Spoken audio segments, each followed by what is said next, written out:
On Simchas Torah, the Rabbi Fox asked me if I would speak at lunch.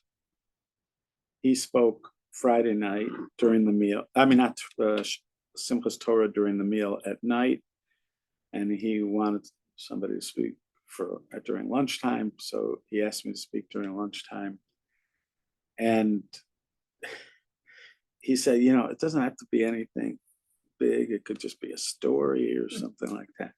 So it just felt like there was a lot of heavy stuff. I think at a lot of shows they were doing this, but at our show, before each one of the hakafos, it was dedicated to people who lost their lives during October 7th, and what followed. And I think one of them we did different groups of people, like so it wasn't always people who lost their lives. It could be first responders or people like that. Right. So I don't know, and Yom Tov, it's heavy. Yom Tov is heavy anyway. So Simchas Torah and stuff. It's supposed to be joy, but it's serious joy. I used to joke amongst my friends that when Litvaks talk about joy, they never smile. It was like one of these things, because it's a concept. It's a very deep concept. So like you'll see, like somebody will be talking about it, and they'll be talking about it seriously because it's such an important, serious topic. And it's funny because it's about joy, but oftentimes the person who's talking about it won't. Even like at the Siyam HaShas, several Siyam HaShas's ago, so maybe like 20 something years ago, I first noticed that this is supposed to be a joyous celebration of the completion of the study of Talmud.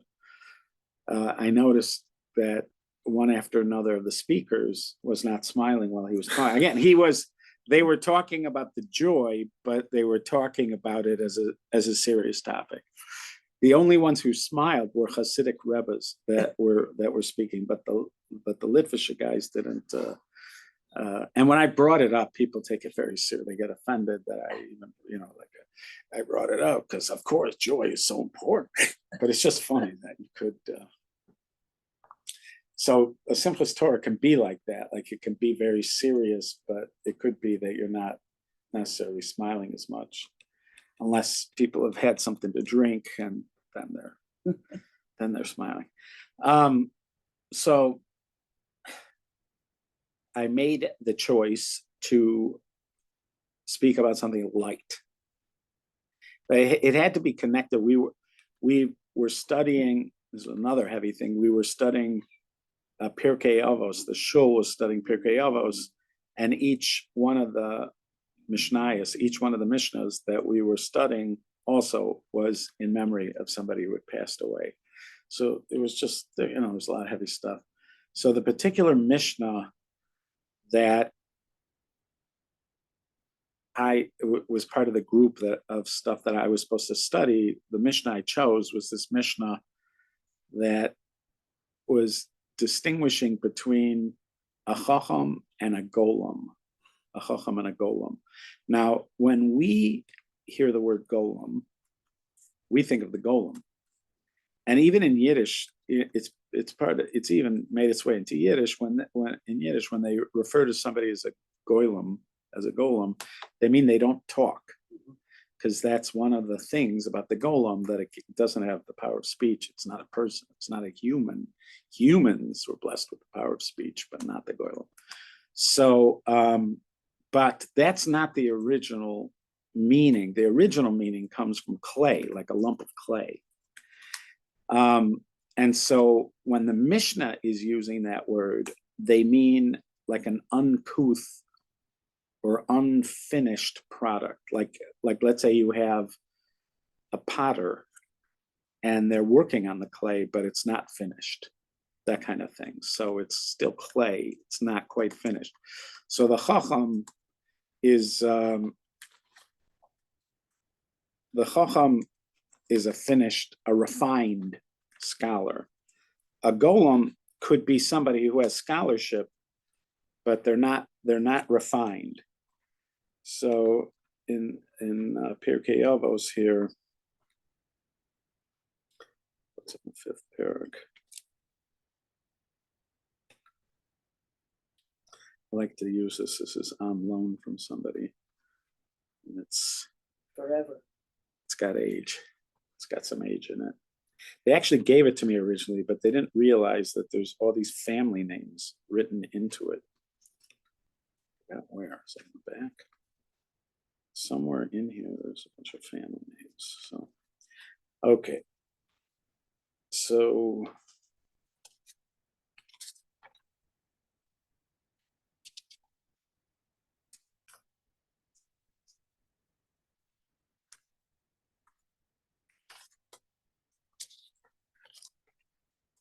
in this chapter, in the fifth chapter of Pirkei Avos, they have lists, 10 things, 10 things, 10 things, and then they have 7 things are said which about the golem, and 7 things about the chacham. So a chacham does not speak before somebody who's greater than him, without permission. They wait for permission. There's somebody greater than you in the room or deserves more honor than you in the room. Misha gadol mimenu b'chachma u'b'minyan. So if they're greater than you in age or in wisdom, ve'eno nichnas l'toch divrei chavero. You also don't interrupt your friends while they're talking. Ve'eno nivhal lahashiv. They're not overcome to respond. So if somebody has asked them, they don't get flustered. Shoa ke'inyan meishiv kalacha. They ask pertinent questions, related to the matter of discussion. And when they respond, they always respond according to the halacha. Va'omer harishon rishon v'alachron achron. They speak to the first thing first and to the last thing last. Va'amashal lo shama omer lo shamati. If they haven't heard something about it, they'll say, I haven't heard anything about this. Umod ala emes. And they acknowledge the truth. In other words, if somebody, if they've had a disagreement with somebody and they're wrong, they will admit it. So those are the 7 things about a chacham. V'chilufeihen begolam. And the opposite is true about the golem. So each one of those things, the golem is, etc. So I had like a kind of realization when I was learning this, and then afterwards thinking about it, that I pretty much fit into the golem category. and so one of the things that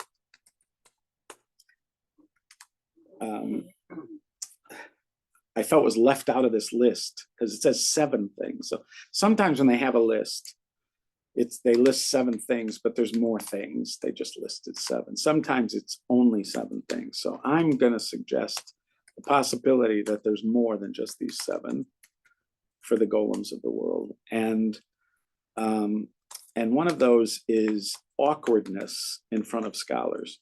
Awkwardness in front of scholars or important people. And then I listed several instances from my life where I demonstrated this awkwardness or something awkward happened when I was around rabbis or important scholars. And it was apparently one of the most important things I've ever done, because people keep on coming around and asking me for more. I've never spoken about any topic where somebody wanted me to give more examples of something than my examples of my own awkwardness in front of scholars. So I thought I'd share just a couple with you, because apparently this is important. And I also feel that defining this category of golem and distinguishing it from chacham, it could be my contribution to the scholarship in this area. So just as a baseline, when we're talking about awkward, just so we agree on what would be awkward,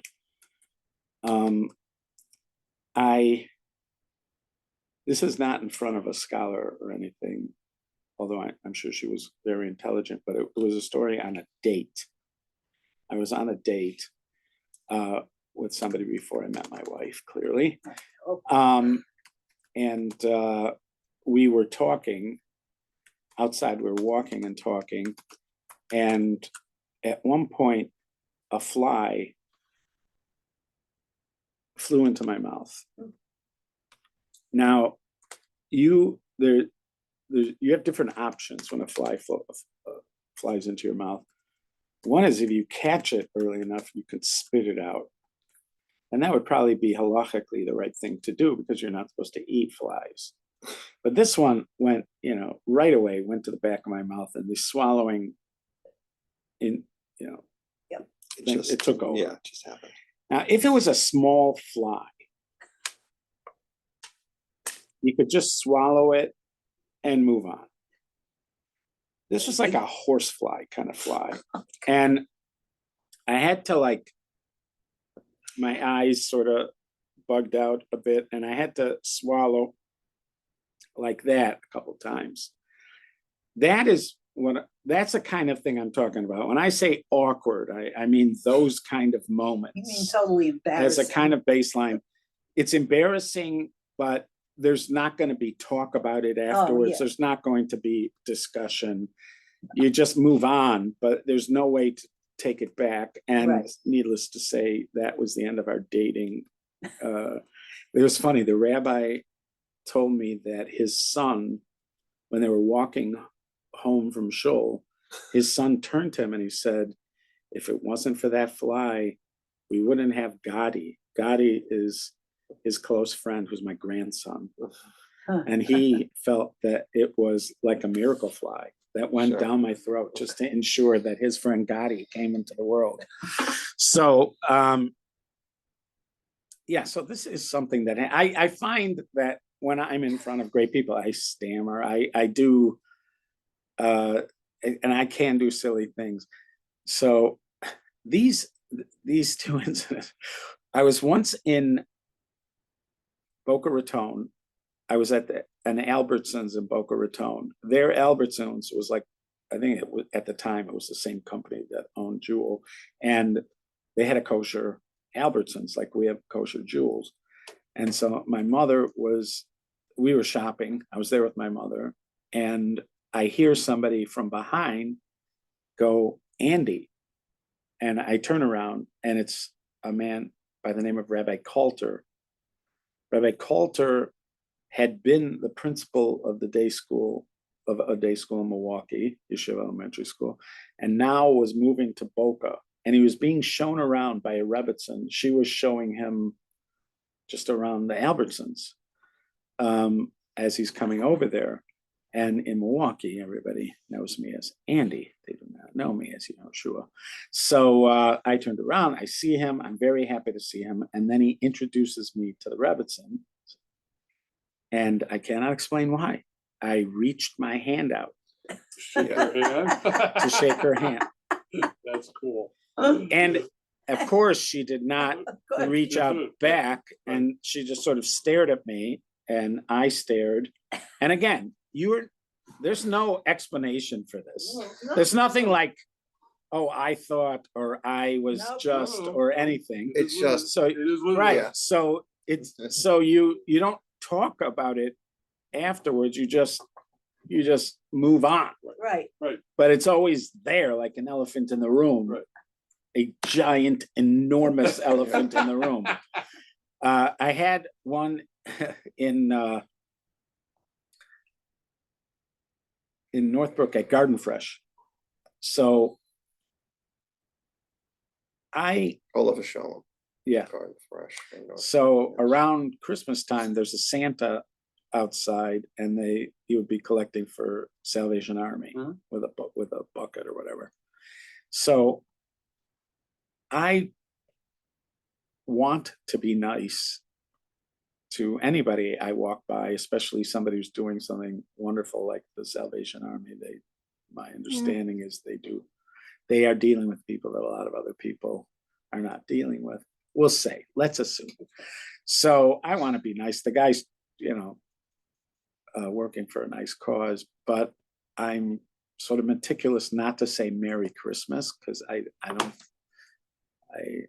don't think I should acknowledge the holiday necessarily. I think it's what I'm halakhically supposed to do, but I'll smile and say hello and something. So, and I'm good at this. It's not like I mess up. I don't mess up. I'm disciplined about that. But for some reason, which I cannot explain, on this particular day, I walk by the Santa and I say, Merry Christmas. Now, that would just be a thing. But as that is happening, exiting right in front of me is Rabbi Zenworth from Buffalo Grove. Now, it looked like I was saying it to him because of our angle, of the angle of the thing. And he sees me, I say, Merry Christmas. I look at him, and there was no moment where we chuckled about it, where we just said that was funny and etc. No, that's an awkward kind of moment, and you just have to move on. So those are warm-ups for when I'm in the presence of great people, because when I'm in the presence of great people, it just expands itself. So Aviva Zornberg. Okay, Aviva Zornberg, I first was introduced to her by the Bill Moyers Genesis. He had a series of scholars that discussed Genesis. And so the first time I ever, I think, heard of her, certainly the first time I ever heard her talk, was on that program. She was, in one of the weeks, she was talking about being created in the image of God, the word Solomon came.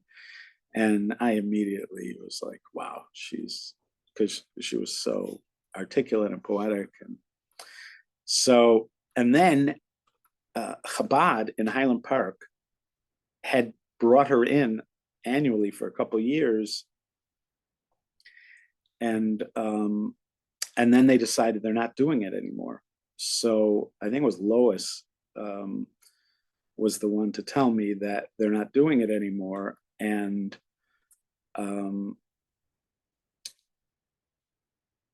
so we got the opportunity to have her as a scholar in residence, and Lois and David sponsored it for the first many years. And it's funny you bring that up today. Yeah. I brought her yeah, the circular that we did for that lecture in honor of her parents, because I found one in my house. there you go. And I brought it to her today. Yeah, so for like 11 years, annually, we'd have Aviva Zornberg as a scholar in residence. I would pick her up at the airport. I prepared for quite some time, anytime before I picked her up, so that the minute she got into the car, we were talking, and I had questions, and we had conversation back and forth.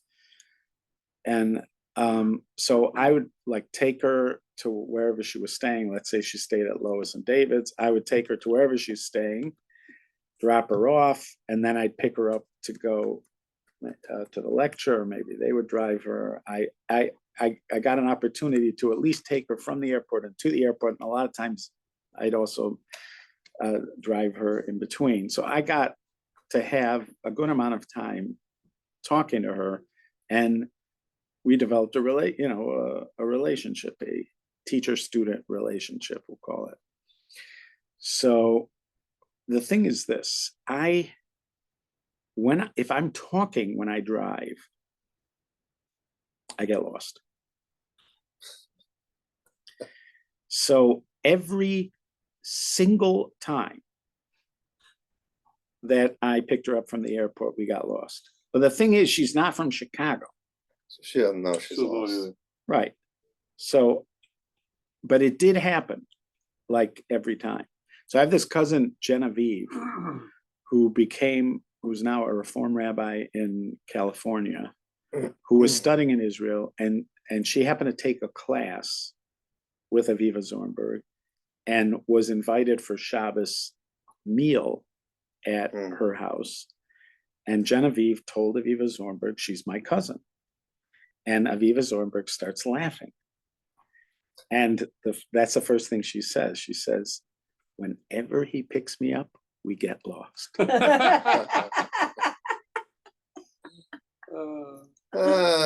So I once was driving Rabbi Scheinberg, Rabbi Chaim Pinchas Scheinberg, of blessed memory, had a son-in-law, Rabbi Mordechai Eltusky, of blessed memory. This son-in-law would go on fundraising trips. He himself was a scholar of renown. He had written many books. He was a scholar of renown. And by the time I knew him, he was already, an older man. Of Scheinberg, I think, passed away in his 90s. His son-in-law, might have been in his 70s when his father-in-law passed away. So when I already got to know him, he's like around that age. Every year, my father used to take him around. He used to come to Milwaukee, and my father would take him to different places. And he had like a route that he would go to raise money. When you're driving him around, he's talking Torah to you the whole time.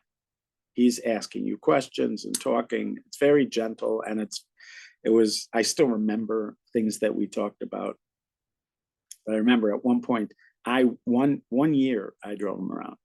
And at one point, towards the end, he goes, why do you think it is that whenever we get to a green light, you stop? And when we get to a red light, you go. So driving scholars, it was never, a lot of people got close to scholars by driving them. But for me, it was part of my awkward experiences with great scholars.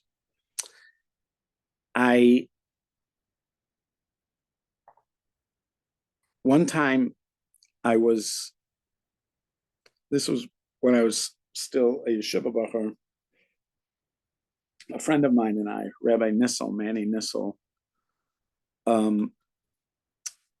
we're going to Bnei Brak. Bnei Brak is a suburb of Tel Aviv, and it's the home of the Panovich Yeshiva. There's a lot of famous rabbinic figures that live in Bnei Brak, and it's very hard to drive through. Yeah, I mean, but it's got its own unique flavor.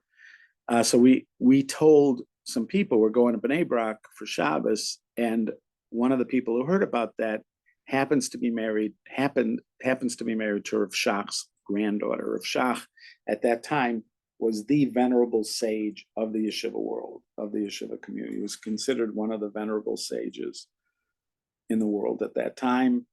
He lived in Bnei Brak.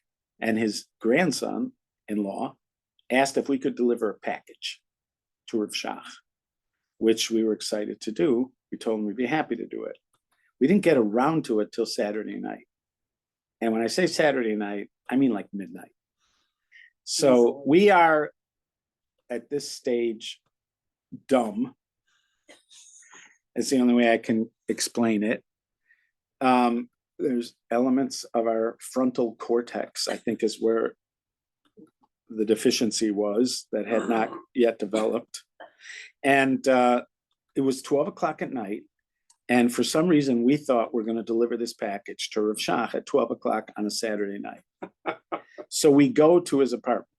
Okay, we're in the building. There's no lights on the building. no reason for us to move forward at all, but we do anyways. We go to the apartment. Now we're under an assumption that because of his august position, he has an attendant, like a shamish. That's our assumption. Right. So we Heavy. pound on the door and we hear from inside the apartment, Misa, who is Who's this? And we say who we are, and then we hear, and that we have a package, and then we hear EF Shar, which is, it's not possible. I mean, in other words, it's not happening. Again, we think we're talking to the attendant, Right. Not him. not Rav Shach. Right. So we pound on the door again, Oy vey. God. and then we hear Oh, Rega from Do it. inside. Wait a minute. Do it. And like a moment later, the door opens and it's Rav Shach. And you can imagine the horror as this is all become clear to us. He was very sweet to us and everything, but we were horrified the rest of that night and pretty much to this day, horrified by what happened and why we do it. And all of these situations are moments where you're looking back and go, why? Like, why did I do that? You know, they have that characteristic in the awkward moment. And it never helps to even try to explain it, even if somebody could find an explanation. There's no. One time, this is also when I was a bacher, when I was in high school, I went to Brisk Yeshiva. And at Brisk Yeshiva, we had night Seder. So you had a dual curriculum, which meant you learned your Gemara and stuff in the mornings. And then you had English classes for a couple hours in the afternoon, like, maths and sciences and English. And then you had night Seder. You had like an hour and a half to 2 hours at night to sort of review what you had learned in the morning. So there was a guy who, after night Seder, would teach from Nechama Leibovitz. He himself, this guy he was an older bacher. At the time we knew him, he was already about 30, and he was a scholar, but he had spent several years learning in Israel and had attended her Chumash classes while he was there, and he was a student of her. He considered himself a student of hers. So he would teach from Nechama Leibovitz. So already during high school, I had studied Nechama Leibovitz's. She was like one of the premier teachers of Chumash in Israel, and she taught. Like Begin used to have a weekly thing at his house where they would study, and she was always featured. She was like one of the important teachers at that. But she was in Israel. If you say Nechama Leibovitz, any Israeli knows her and has studied with her or studied from her or studied her books. So when I got to Israel, my first year as a bacher, I'm at a wedding, a Chicago wedding. Everybody from Chicago's there, and there's this girl from Chicago who tells me that she goes to a class from Nechama Leibovitz. It's an open class. You can come. It's I don't remember what night of the week it was. Let's say it was a Tuesday night. She told me where it was, and she said you just bring, like, you have to bring a Tanakh and a Mikros Gedolos, and you just show up and she teaches. So I talked my chavrusa into going, Myron Wachschlag. To this day, it's still a touchy issue between the two of us. So we end up, in order to get there, you have to take like 2 buses to get there. We take the 2 buses to get there, and we're a little bit late.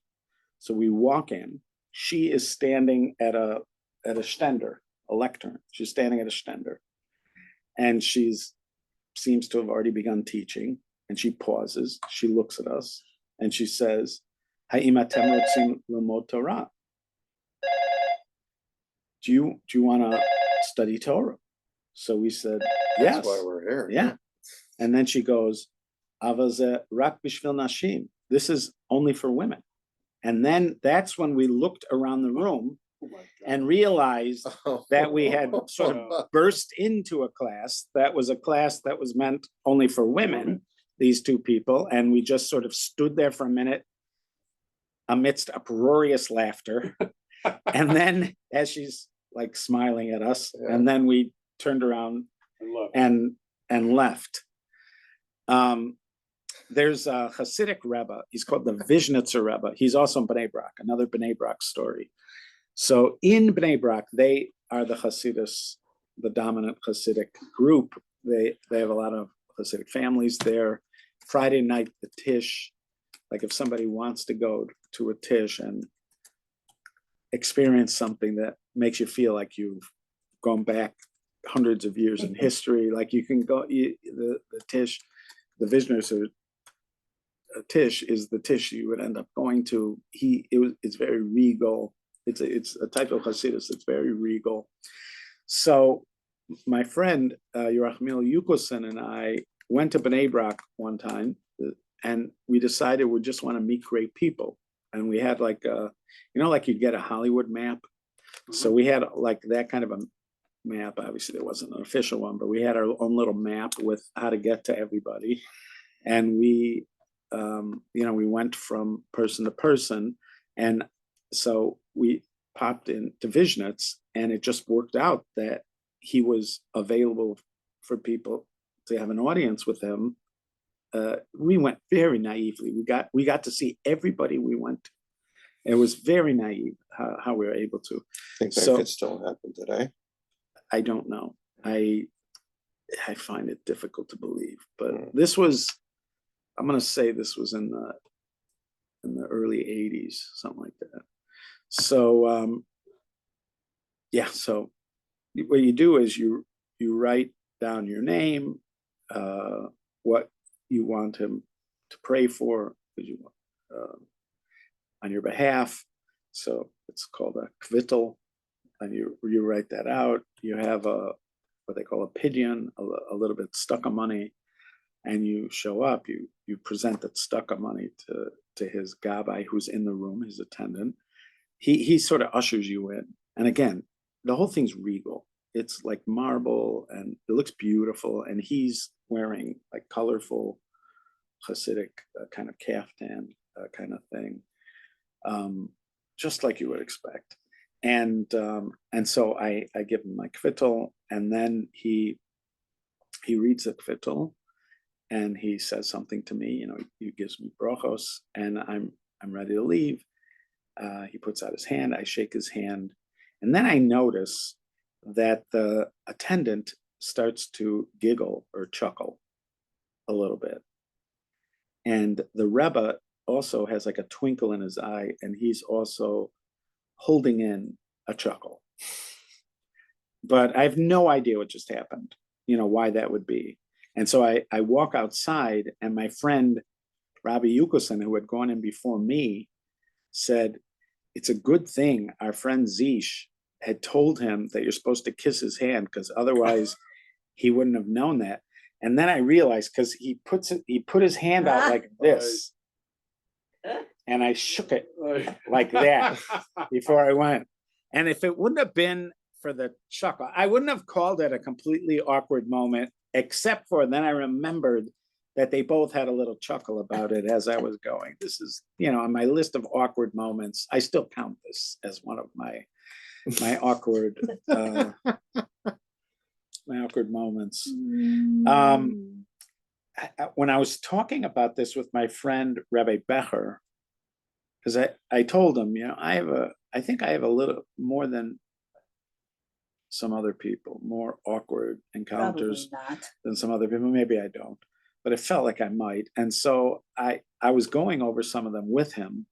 And then he told me that one of the most awkward moments he's ever had was with me. And now this one, it was a kind of, this is I would call it culturally, like for an American would understand this, but it was still awkward in the room. we had a great scholar, his name was Rabbinic Brook.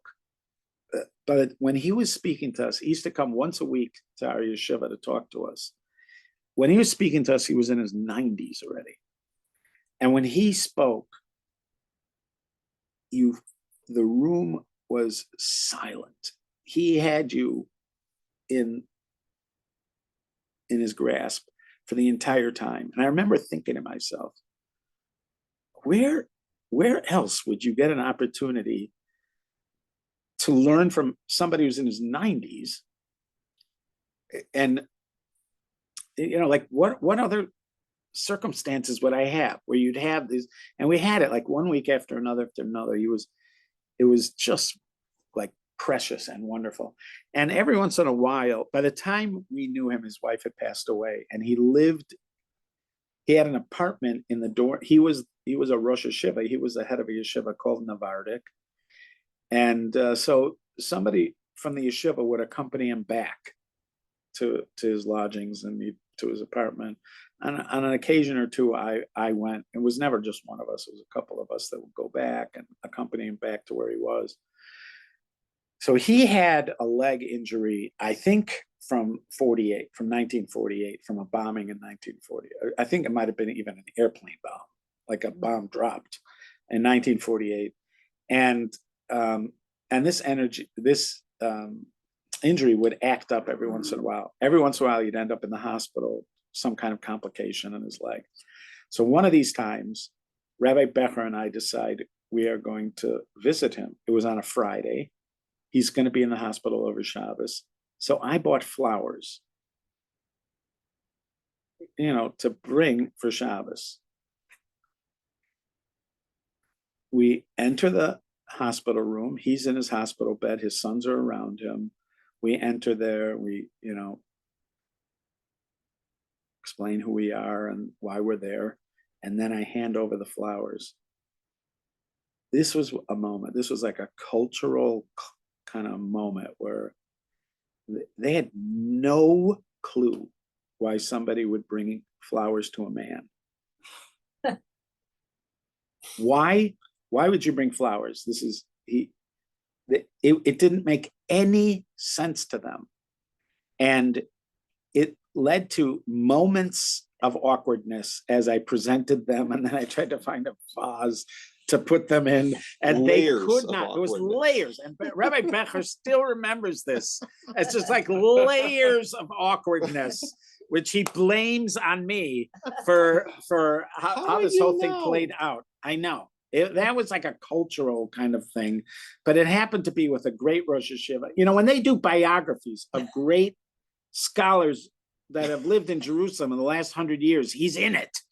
He's in it. Almost everybody that I've had an awkward moment with would be in this. They're writing it right. in their My awkward moments with the right. Gedolim. Rabbi Nissel recently wrote a biography of Ramosha Shapiro. It's like it's about ideas, Ramosha's teachings, but every time there's a teaching, there's stories. And these stories are presented by the people who they happen to. So he's not writing the story over. He's not telling the story over. The people who they happen to are writing about the story and telling the story. He may do a little editing. So he called me while he's doing this book, and he said, do you remember that thing with the Pope, with you and Ramosha and the Pope? Could you write that up for me? I have the only awkward story in that biography of Ramosha Shapiro. But so the story was,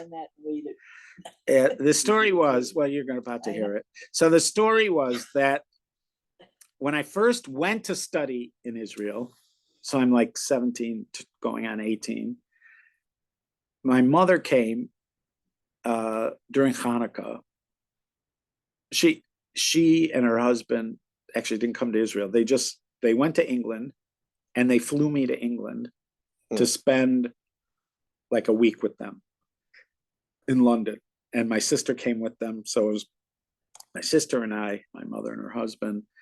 and we did a London tour. So we went to Madame Tussauds, and Madame Tussauds Wax Museum.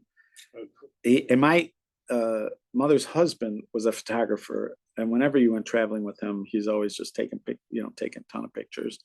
So he was having a field day in there, and I did a picture standing next to Pope John Paul II. Now it looked so lifelike, and I thought it was hysterical because he yeshiva bacher standing next to the Pope.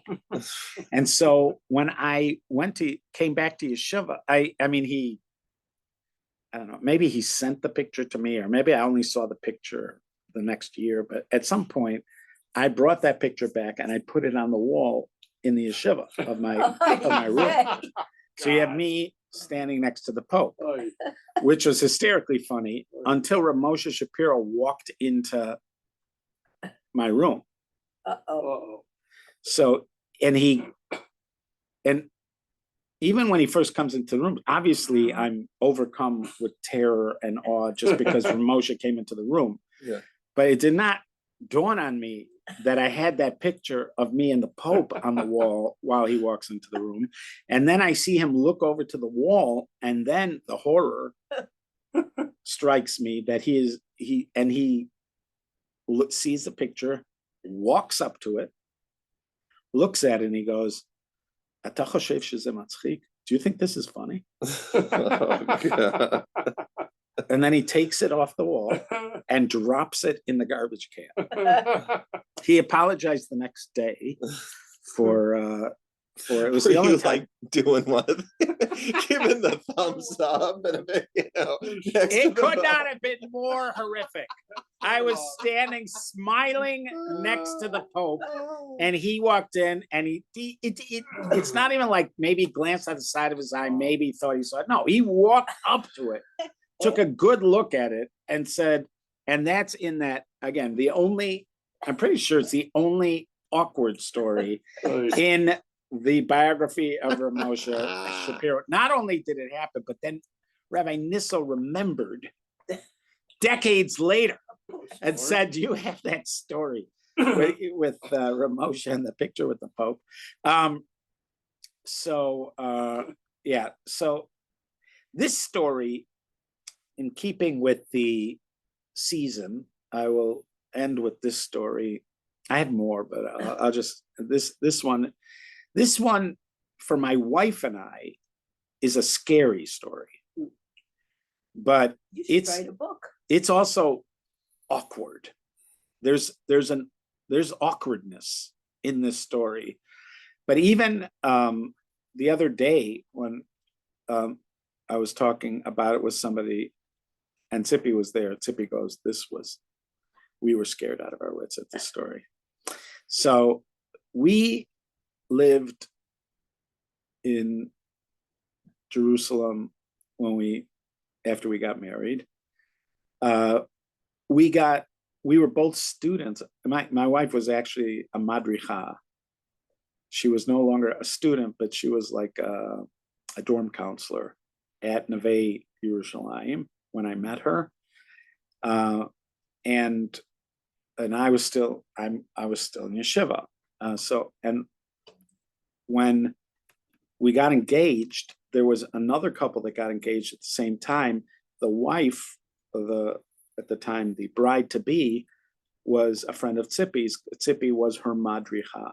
Now, this person, even though Tzipi was her madricha, this person was older than Tzipi. She was already in her 30s when she got engaged, but we both got engaged at the same time, and we hung out together. We had Friday night together and things like that. We got to be friends. Then we each got married, and we moved to Jerusalem. They moved to Bnei Brak. I'm seeing a lot of, but Bnei Brak is a town of awkwardness for me. I have to be prepared so far. So There is no way it can't be. yeah. So we're going to go for Shabbos. We make up that we're going to spend Shabbos with them. We get to their apartment. They're renting an apartment. The deal with the rental is that they can use every room except for one. The room they can't use is a dining room that's closed off, but it's a beautiful apartment. This couple is away. I don't know where they were for the year, but they were away for the year. But that was a deal. They couldn't go into that room.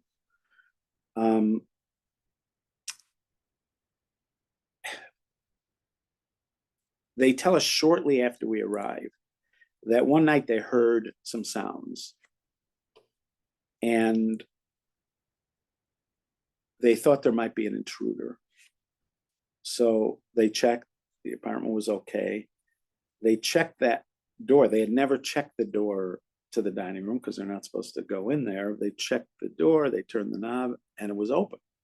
So they walked into the room, looked around to see if anybody had been in there. Didn't look like anybody had been in there. But now that they had gone in once, they figure, you know what, let's look around in there. So they looked around a little bit in there. And they said to us, do you want to see it? So then they took us in. There was beautiful furniture in there. We just went for like a minute just to look around. It ends up that they had been married several months, and she, because they were both in their upper 30s at the time, and they were very important for them to have children. They were concerned about having children. So I said, anyways, I planned on going to see the Stipler. He's called the Stipler. He was called the Stipler, Rav Yaakov Yisrael Kanievsky. And he was considered one of the great rabbinic figures of the time. People lined up to get blessings from him and to get advice from him. And so I told him, I'm going to the Stipler. Why doesn't he come with me and get a bracha? As long as they're concerned about this issue, what better way to deal with it than get a bracha from the Stipler? And he confided in me that he has studied in Bnei Brak for 3 years, and he's never gone to the Stipler because the Stipler terrifies him. Part of the reputation of the Stipler is he could look at you and he could just see your insides, like he could see through you. And that's a pretty scary notion. And so, but he said, I'll do it. So right after, so what happens is during Shabbos, in Shabbos afternoon, we end up back in that room we're not supposed to be in. On a coffee table, there's a photo album that has just pictures of the Stipler in it. Apparently this guy had a shoe store, the owner of the apartment, and the Stipler came and put the mezuzah on the front door of the thing, and they took like 100 pictures, and they were all in this photo album. We were looking for one. At one point, it's getting like towards twilight, towards sunset, and it's a kind of weird time of the day anyways, and we're looking at pictures of the Stipler, and Sippy goes, this is weirding me out. We shouldn't be in this room. We shouldn't be looking at this stuff. And so we all just put it away, and we're feeling a little bit weird about it, and go back and go about our business. Then we go to see the Stipler. He and I are the first two people there on a Saturday night. We're standing there. I go first. So I go in. He lives in very modest circumstances, but the way it's set up, there's like a ante room, and then there's a room where he is, which is like a study. So you go into the study, you close the door, it's him and you. And he's around 90 years old also, at this time. Every one of these stories of Bnei Brak is a 90-year-old person. And he can't see well, and he can't hear well. So you write everything out, just like I did with the Vishnitzer Rebbe. You write it all out, and then he holds it. He's like holding it like next to his face practically. And then he goes down, like he reads it like that. So he's like reading it. And then he looks at me and he goes, Kfar natati lecha bracha. I already gave you a blessing. How many blessings do I have to give you? Kama brachos ata tzarich. Mea brachos. Do you need 100 blessings? That's what he says to me. The last time I was there was a year before when we got engaged. This time I was coming because my wife was pregnant, and I was asking for a bracha about that. So this was weird. I mean, it was one of these moments where what is going on?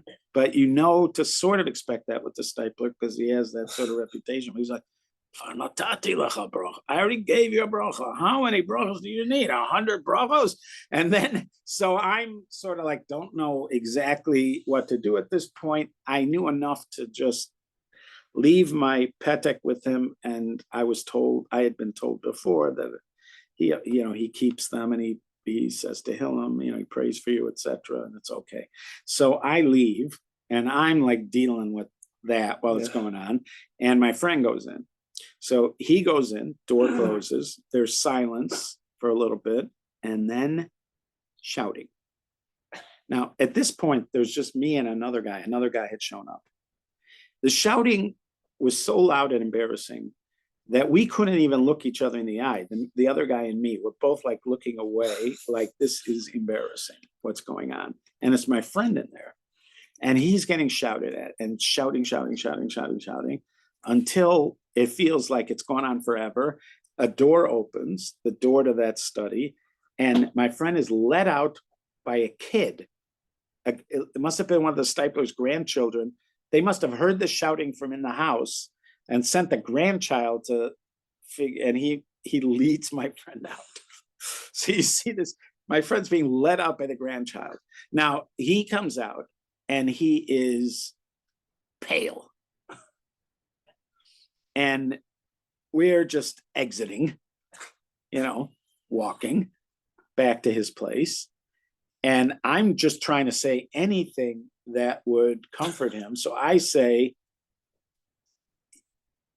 did you hear what it was? Because it's not so easy to hear.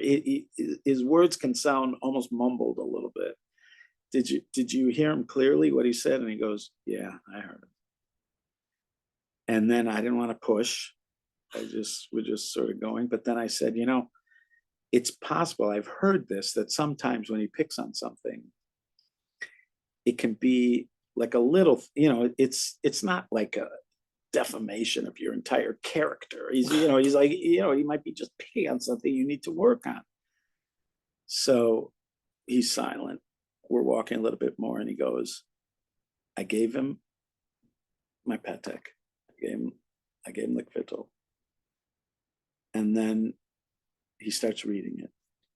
And then he just stops and he starts shouting, Gazlan, thief. Just shout, thief, thief. And he just keeps on saying that word over and over and over.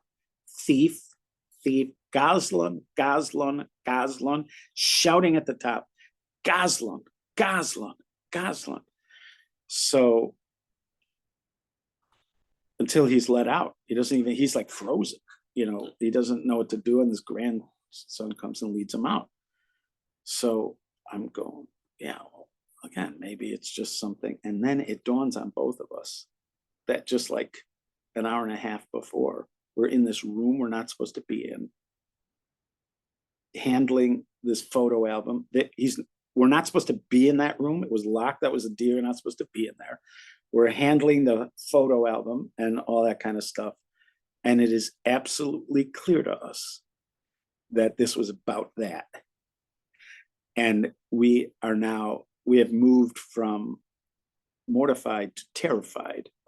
And I get home, I tell Tzipi what happened. We both tell them what happened. And Tzipi and I are scared. And we pack up. We went to the bus, where the bus is to go back. And there was a chayfetz chashud. There was a suspicious object on the bus. And when you have that on the buses, everybody gets off the bus and they have to wait for the police come and to check to make sure the bus isn't going to be blown up. We were sure we were going to die before we ever got back from Bnei Brak.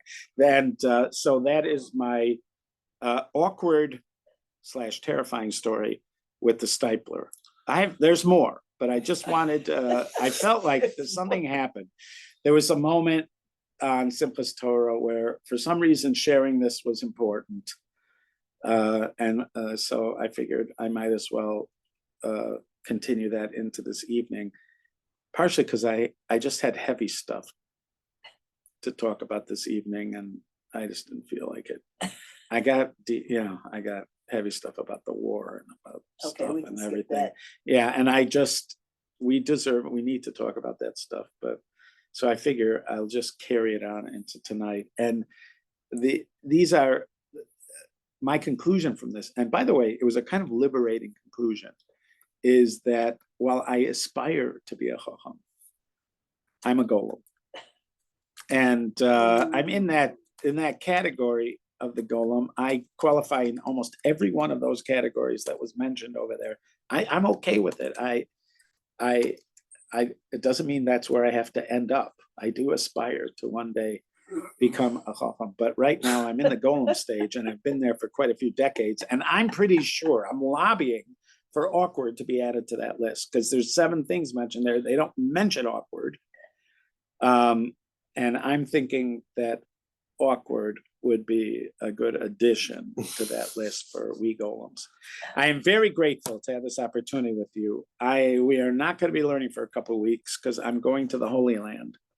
I am very excited about going to the Holy Land, but I will miss you. I feel bad that we haven't, that we've missed a lot of classes. I'm sorry about that, but I look forward to every time we get together. I look forward to getting together in the future. Be well. We look forward to.